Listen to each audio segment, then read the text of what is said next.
d'un accord global qui reprend et qui résout toutes les questions pour aboutir à une paix durable et non plus des cycles de violence d'une rébellion à une autre. Qatar voudrait régler cette question de manière au moins durable, pour ne pas dire définitive. Mais ce qui pose problème, c'est la mise en œuvre. Jusqu'aujourd'hui, dans le communiqué du 23, il y a une condition qui est posée. Il y a une condition, la mise en œuvre est conditionnée, la mise en œuvre de l'accord de principe. Et nous savons qu'il y a deux points qui divisent les deux parties. D'abord, la libération des prisonniers et l'observance du cessez-le-feu.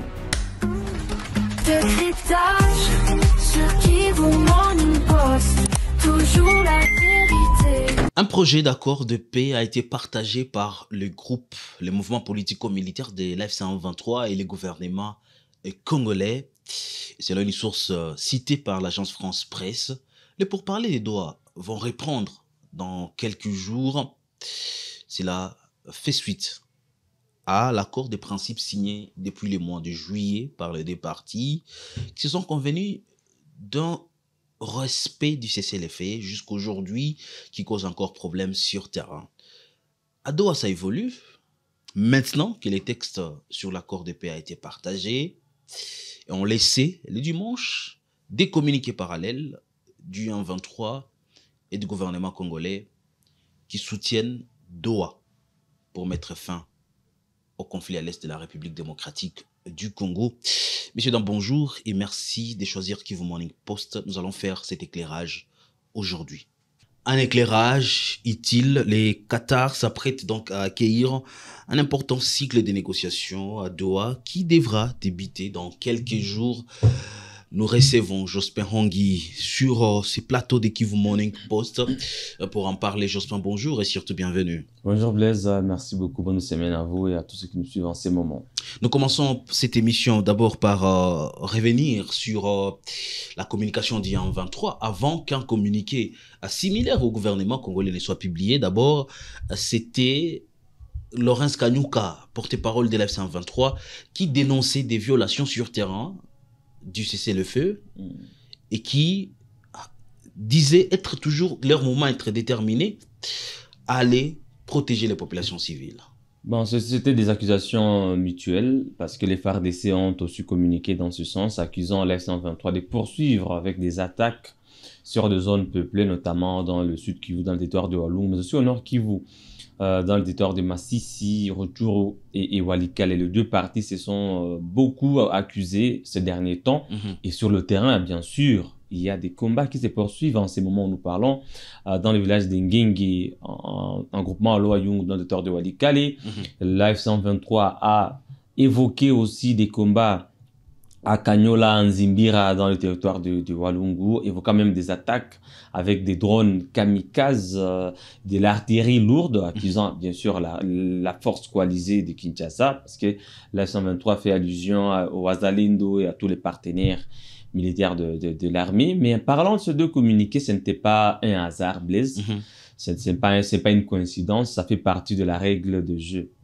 Donc, quand vous êtes engagé dans un processus, quand vous devez communiquer, quand vous vous mettez d'accord sur une certaine évolution, vous devez communiquer concomitamment au même moment et en des termes clairs. Si vous analysez bien les deux communiqués, tous réaffirment l'engagement pour la paix, l'engagement à reprendre les discussions. Et ces deux communications ne sont pas tombées comme un CV dans la sauce, c'est tombé après que le Qatar ait partagé les projets d'accord qui va être signé. Donc, c'est une suite logique du processus dans lequel nous sommes engagés, le gouvernement congolais. Mais une petite différence dans les deux communiqués. Bien sûr. C'est le ministre de la Communication qui a écrit, je cite, a toujours rappelé l'attachement de l'exécutif à l'intégrité territoriale et la souveraineté de l'État conformément à la Constitution. Chaque partie a ses limites, Blaise. Chaque partie a ses limites. Est-ce que l'on sait que ce mot ou cette phrase a créé des confusions depuis déjà la signature de l'accord de principe? Même quand les deux parties avaient décidé de signer un communiqué ou de publier un communiqué conjoint qui qui est passé sur la RTNC, la chaîne nationale, un communiqué signé par Laurence Kanyuka. Il y avait toujours des divergences sur certains termes et certaines revendications. Par exemple, quand Live 123 parle des causes profondes du conflit, Kinshasa parle de l'intégrité territoriale de la RD, de la souveraineté. Quand Live 123 parle de la libération des prisonniers, les FARDC parlent du non-respect de cessez-le-feu. C'est ça les problèmes. On sent qu'ils ne s'entendent pas dans la communication. Je vais rebondir sur ma question en s'appuyant sur Adi Laurence Kanyuka. Le mouvement politico-militaire affirme son engagement total en faveur du processus de paix. Il rappelle et estime que seule la mise en œuvre complète de la déclaration des principes signée le 19 juillet 2025 permettra la tenue du prochain cycle de négociations. Voilà. Est-ce que le projet de l'accord de paix qui a été donné par les deux parties, est-ce que ça va aboutir? Déjà qu'on sait que la condition pour reprendre... En effet, Blaise, le projet d'accord qui a été partagé aux deux parties en conflit contient toutes ces questions-là et résout toutes les questions. Mais c'est au niveau de la mise en œuvre qu'il y a problème. Par exemple, dans l'accord de principe qui a été signé le 19 juillet à Doha, il est repris littéralement que les deux parties doivent s'engager à un cessez-le-feu permanent. Mais sur le terrain, ce sont des combats. Il est mentionné clairement que la F-23 a demandé la libération de ses prisonniers, près de 750, comme mesure de confiance. Et le gouvernement congolais devait poser ces gestes comme un geste de bonne foi pour montrer à la partie en face que nous voulons discuter, nous voulons continuer les discussions à Doha parce que c'est un cycle de dialogue. Jusque-là, l'accord de principe ne constitue pas en lui seul l'aboutissement de ces processus parce que il doit aller jusqu'à la signature d'un accord global qui reprend et qui résout toutes les questions pour aboutir à une paix durable et non plus des cycles de violence d'une rébellion à une autre. Qatar voudrait régler cette question de manière au moins durable, pour ne pas dire définitive. Mais ce qui pose problème, c'est la mise en œuvre. Jusqu'aujourd'hui, dans le communiqué du 23, il y a une condition qui est posée. Il faut que les respects... La mise en œuvre est conditionnée. La mise en œuvre de l'accord de principe. Et nous savons qu'il y a deux points qui divisent les deux parties. D'abord, la libération des prisonniers et l'observance du cessez-le-feu. Il y a beaucoup de points, bien sûr, mais pour la 123, si le gouvernement arrivait d'abord à libérer tous ces prisonniers... À reculer de 5 km. Reculer et observer le cessez-le-feu, ça sera suffisant comme preuve de bonne foi et les délégués de Goma iront à Doha. Mais ça pose problème parce que Kinshasa tergiverse encore. Traîne le pas et selon certaines indiscrétions, Kinshasa voudrait que ces prisonniers soient libérés après la signature de l'accord global. Est-ce que l'M23 va être d'accord? L'M23 qui pose cette condition avec plusieurs sorties médiatiques déjà à Goma, l'M23 est revenu sur cette condition. Et nous ne savons pas, à affirmer aujourd'hui que l'M23 va reculer devant ces conditions qui ont été posées depuis tout ce temps. Kinshasa aussi en face, qui insiste sur la restauration de l'autorité de l'État, le respect de l'intégrité territoriale, la souveraineté. On ne sait pas maintenant ce qui va se passer, mais selon aussi certaines sources, Kinshasa aurait été d'accord avec l'autorité de la F-23 à Goma pour qu'on arrive à fusionner de points de vue de l'administration et qu'on donne au président Félix Tshisekedi des noms de gouverneurs qui pourraient être nommés par le président lui-même, mais que ça soit sous l'autorité de Kinshasa. C'est à ce niveau qu'il y a une divergence de points de vue. D'ailleurs, Kinshasa voudrait que toute l'administration, au nord et au sud Kivu, reste sous sa tutelle. C'est-à-dire que s'il y a un gouverneur aujourd'hui, parce qu'aujourd'hui on parle de gouverneurs sous l'F-123, que ce narratif-là puisse changer. Qu'il soit proposé par l'F-123 ou non, mais ça va être un gouverneur nommé par l'autorité compétente qui est Kinshasa. Est-ce que ces partages de pouvoir... L'F-123 aussi pour sa part... Est-ce que ces partages de pouvoir vient de l'accord de paix, du projet?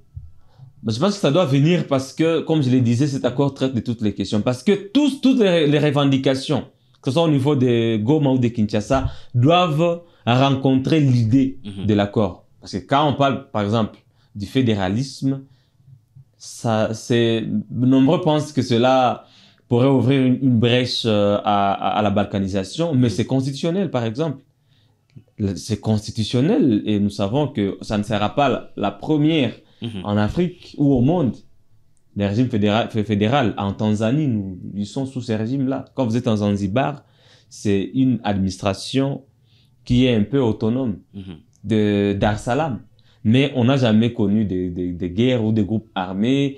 Les responsabilités sont partagées, sont décentralisées et ça se passe très bien. Maintenant, quand j'évoquais ces indiscrétions qui parlent d'un gouverneur du Nord-Sud Kivu qui serait harmonisé par le régime de Kinshasa, ce n'est pas loin de la proposition du fédéralisme prônée par la F-123. Donc, nous avons notre gouverneur qui va être nommé par Kinshasa, bien sûr, mais qui va gérer dans une certaine autonomie. Est-ce que politiquement parlant, nous ne tendons pas vers la scission de ces pays? Ça ne va pas arriver. Je pense que le président Félix Tshisekedi tient beaucoup à l'intégrité de ce pays. S'il est arrivé jusqu'à des négociations, jusqu'à faire des concessions jugées folles par les opposants, jusqu'à accepter des deals, des minéraux jugés comme des bradages, c'est pour sauvegarder l'intégrité. J'ai suivi plusieurs fois Corneille Nangaa, le coordinateur, même Bertrand Bisimwa. Ils ne sont pas beaucoup plus partants pour la balkanisation. Ils ont, à un moment donné, ils disaient qu'ils vont libérer tout le pays. Et d'ailleurs, la semaine passée, Corneille Nangaa l'a réitéré lors de la célébration du 21e anniversaire des massacres des Banyamulenge, des Gatumba. Il a dit que l'objectif de leur lutte, c'est de libérer toute la RDC, donc arriver jusqu'à Kinshasa, jusqu'à Kisantu, jusqu'à Kasumbalesa. Et quand dans cette logique-là, on ne sent pas la balkanisation. S'ils avaient pour objectif de balkaniser le pays, déjà aujourd'hui, ils gèrent un territoire très vaste, plus grand que le Rwanda. Ils gèrent plus de 11 millions d'habitants. C'est suffisant pour un pays. Le Rwanda n'a pas plus de 17 millions. Le Gabon non plus, mais ce sont des pays. Donc moi, je pense qu'ils n'ont pas, c'est mon point de vue, avoir la volonté qu'ils ont à aller à Doha, à discuter. Déjà, discuter avec le gouvernement congolais, c'est pas pour discuter de la scission du pays ou de la balkanisation. C'est discuter de la survie de la RDC, de la survie des Congolais. J'ai vu, ouvrons une parenthèse, ouvrons une parenthèse à ce niveau. J'ai vu une photo qui circulait où il y a des drapeaux, là, les drapeaux de la F-123 et de la République démocratique du Congo. On a vu juste Kivu. On ne sait pas si c'est Sud Kivu. Mais d'abord, des gens pensent que c'est. Il faut fixer l'opinion. Nous sommes des éclaireurs d'opinion, bien sûr, les journalistes. Il faut d'abord mettre le point sur ça. Que la F-123 n'a pas de drapeaux comme le drapeau du pays de la RDC, c'est différent. Le drapeau de la F-123, c'est comme celui du PPRD, c'est comme celui de l'UDPS, c'est comme celui de l'Ensemble. C'est pas un drapeau national qui représente un pays. Et vous allez voir que dans tous les bureaux, partout, c'est le drapeau congolais qui flotte. Et d'ailleurs, Félix Tshisekedi, encore dans quelques bureaux. Oui, il est là, c'est lui. Dans les zones occupées par la F-123, on ne parle pas de notre pays, on ne parle pas de notre hymne national, on ne parle pas de notre drapeau ou d'autres effigies. Non, ça reste la République démocratique du Congo. Il fallait mettre ce point parce que pour essayer il y a même des photos de l'ancien gouverneur actuel du Sud Kivu sous le régime de Kinshasa, le professeur Jean-Jacques Porossi. Sur la même photo aussi, dans le même bureau, quand il était assis là où Boussou Banguye, il y avait ce drapeau là où on parle RDC, province du Sud Kivu. Maintenant, on a retenu seulement Kivu, on laisse Sud Kivu. Voilà, il fallait faire cet éclairage. République démocratique du Congo, province du Sud Kivu. C'est pas qu'on a déjà divisé le pays. Je pense à voir et analyser ce qui se passe. Tous les processus de paix dans lesquels les deux parties sont engagés depuis le début, soit de Nairobi, de Rwanda, aujourd'hui Qatar et Washington, c'est pour réunifier le pays, c'est pour trouver une solution pacifique. La F-123 l'a repris dans son dernier communiqué du dimanche. C'est pour trouver une solution pacifique au conflit. Et le gouvernement a dit que nous sommes engagés sur ce processus de dialogue constructif parce que nous voulons soulager la souffrance des populations congolaises, surtout celles qui vivent dans l'est du pays. Et Corneille Nangaa, dans ses discours, il parle toujours de la souffrance des populations. Moi, je pense que le processus dans lequel les deux parties sont engagées, c'est pour garder la RDC une indivisible, mais que les enfants de ce pays ne se regardent pas comme des ennemis. Qu'on ne parle pas des Congolais de l'Est et de l'Ouest, des Congolais Louba, des Congolais Tutsi, des Congolais ou des Congolais... Qu'on ne regarde pas quelqu'un qui vient du Nord qui voilà, veut être appelé Rwandais. Des gens, ça c'est ce qu'on évite. Et parmi les causes profondes, comme je le disais, qu'on est dans la reprise des week-ends, il y a l'injustice. Quand il y a des massacres contre, par exemple, une communauté, contre des populations civiles, il n'y a pas de justice, il n'y a pas de suivi. On voudrait vivre un pays où la justice est le maître de tous les autres principes. Un pays où il n'y a pas de tribalisme, il n'y a pas de discrimination, où les politiciens ne sont pas des corrompus, ne détournent pas des millions. C'est ça aussi la lutte des révolutionnaires ou des rebelles de l'F-123.